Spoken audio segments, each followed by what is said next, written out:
LTO Professional Exam.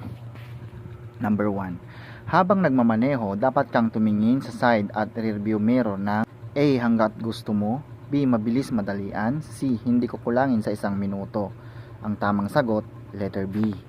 Number 2. Maaari kang lumusot, mag-overtake sa kanang bahagi ng sakyan kung A. Ang highway ay may 2 o higit pang linya patungo sa isang direksyon, B. Ang kalsada ay salubungang daan, two-way, C. Malapad ang bangketa. Ang tamang sagot, letter A. Number 3. Ang mahuhuling lasing sa alak o gumagamit ng pinagbabawal na gamot ay may parusang A. Pagkasuspindi ng lisensya, B. Multa at pagkabilanggo, C. Tama lahat ang sagot. Ang tamang sagot, letter C. Tama lahat ang sagot. Number 4. Bago umalis sa paradahan, dapat mong A. Suriin ang paligid bago magpatakbo, B. Bumusina, C. Magpatakbo ka agad-agad. Ang tamang sagot, letter A. Number 5. Ang tamang gulang sa pagkuha ng lisensya non-professional ay 18 taong gulang, 16 taong gulang, C. 17 taong gulang. Ang tamang sagot, C. 17 na taong gulang. Number 6. Matapos kang lumampas, mag-overtake at nais mong bumalik sa pinanggalingang linya ng ligtas, kailangan mong A. Tignan sa rearview mirror ang iyong nilagpasan, B. Lumingon sa nilagpasan, or C. Huminto. Ang tamang sagot, letter A. Number 7. Sa isang intersection na may stop sign, dapat kang A. Magmarahan at magpatuloy kung walang panganib, B. Huminto at magpatuloy kung walang panganib, or C. Magbigay daan sa mga sakyan mula sa kanan o kaliwa at magpatuloy kung walang panganib. Ang tamang sagot, B. Number 8. Ang pagkakaroon ng lisensya ay isang karangalan, pribilehiyo, karapatan. Ang tamang sagot, B. Number 9. Ang lisensyang non-professional ay para lamang sa A. Mga pribadong sakyan, B. Mga pampasahirong sakyan, or C. Anumang uri ng sakyan. A. Ang tamang sagot. Number 10. Ano ang dapat mong ihanda kung malayo ang biyahe? A. Maghanda ng kagamitan pangkumpuni ng sakyan para handa kung masiraan ng sakyan.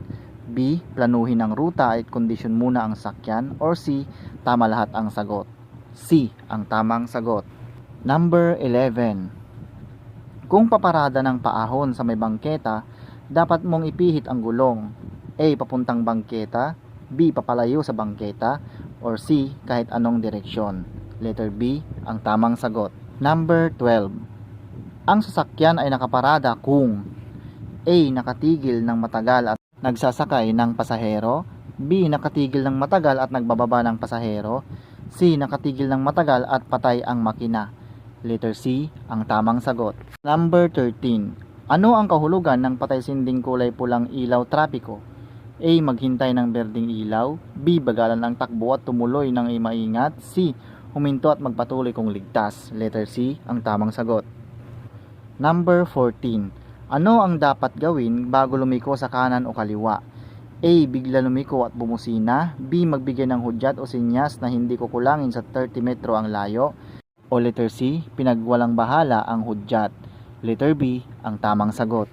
Number 15. Sa paglipat-lipat ng linya, dapat kang suminyas, tignan ang rearview mirror at tignan kung may paparating na sakyan, B.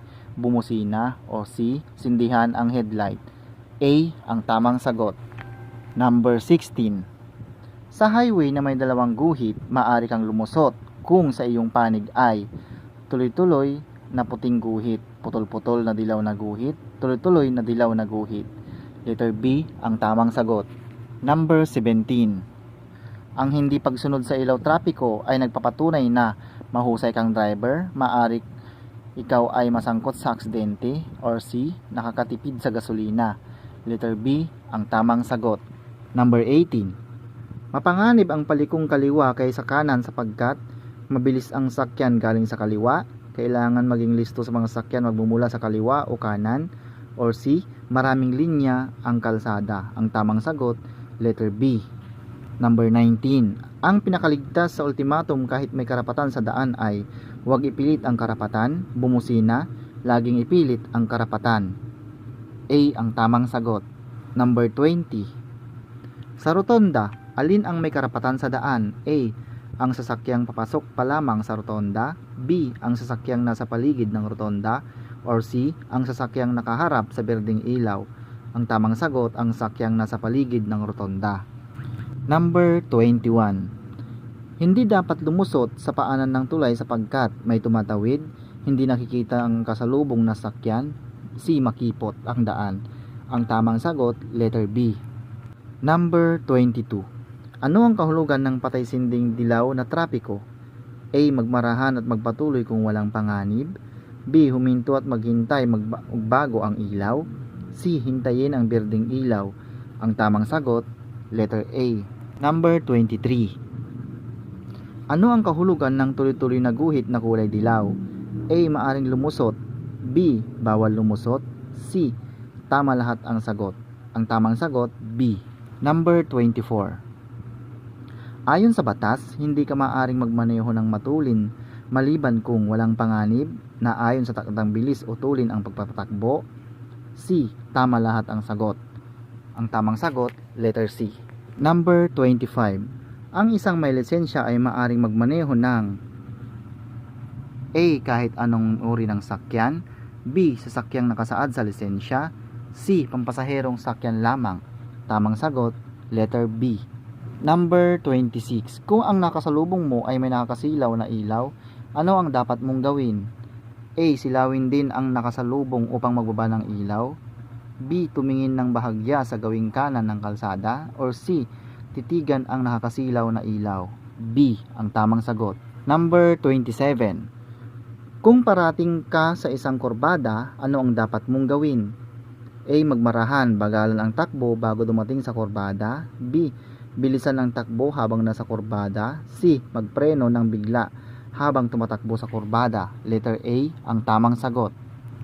Number 28. Ano ang kahulugan ng sinyas trapikong kulay pula na tatsulok ang hugis? Nagtatakda, nagbibigay babala, nagbibigay impormasyon, kaalaman. Letter B ang tamang sagot. 29. Ano ang kahulugan ng sinyas trapiko na kulay asul at puti na parehaba o parisukat ang hugis? A. Nag-uutos ng direksyon. B. Nagbibigay babala. C. Nagbibigay impormasyon, kaalaman. C. Ang tamang sagot. Number 30. Ano ang kahulugan ng sinyas trapiko na kulay pula na pabilog, oktagon o pabaliktad na tatsulok? A. Nagtatakda o nagbabawal. B. Nagbibigay babala. C. Nag-uutos ng direksyon. A. Ang tamang sagot. 31. Ano ang kahulugan ng berdeng ilaw trapiko? A. Senyas upang patakbuhin ng sakyan. B. Huminto sa nakatakdang linya. C. Maari kang tumuloy, bagalan lamang ang takbo. A. Ang tamang sagot. Number 32. Ano ang kahulugan ng patay-sinding ilaw na pulang ilaw trapiko? A. Huminto sa nakatakdang linya. B. Huminto sandali at ituloy ang pagpapatakbo kung walang panganib. C. Bilisan ng takbo. B. Ang tamang sagot. Number 33. Ano ang kahulugan ng dilaw na signal trapiko? A. Huminto. B. Humanda sa paghinto at nalapit na ang sumindi ang ilaw trapiko na kulay pula. B. Maari kang tumuloy, bagalan lamang ang pagpapatakbo. Letter B ang tamang sagot. Number 34. Ano ang kahulugan ng berdeng signal trapiko? A. Patakbuhin ng tuloy-tuloy ang sakyan. B. Huminto. C. Bagalan ang pagpapatakbo. A. Ang tamang sagot. Number 35. Ano ang ibig sabihin ng berdeng palaso na signal trapiko? A. Hindi pinapayagan ang pagpasok sa intersection na tinuturo ng palaso. B. Nagpapahintulot sa mga sakyan na kumaliwa o kumanan. C. Nagpapahintulot sa pagtawid ng mga taong tatawid. Ang tamang sagot, letter B. Number 36. Ano ang kahulugan ng dilaw na palasong signal trapiko? Naguhudyat ng pakanan o pakaliwang direksyon. A. Nangangahulugan na ang pulang palaso na signal ay trapiko ay malapit ng sumindi. B. Nagpapahintulot sa mga sakyan na kumanan, kumaliwa o dumiretso. A. Ang tamang sagot. Number 37. Ano ang ibig sabihin ng puting linya sa daan? Naghahati sa mga lanes na tumatakbo sa isang direksyon, naghihiwalay sa trapiko na tumatakbo sa isang direksyon, palatandaan na maaring lumusot ng pakanan o pakaliwang direksyon. Letter B ang tamang sagot. Number 38.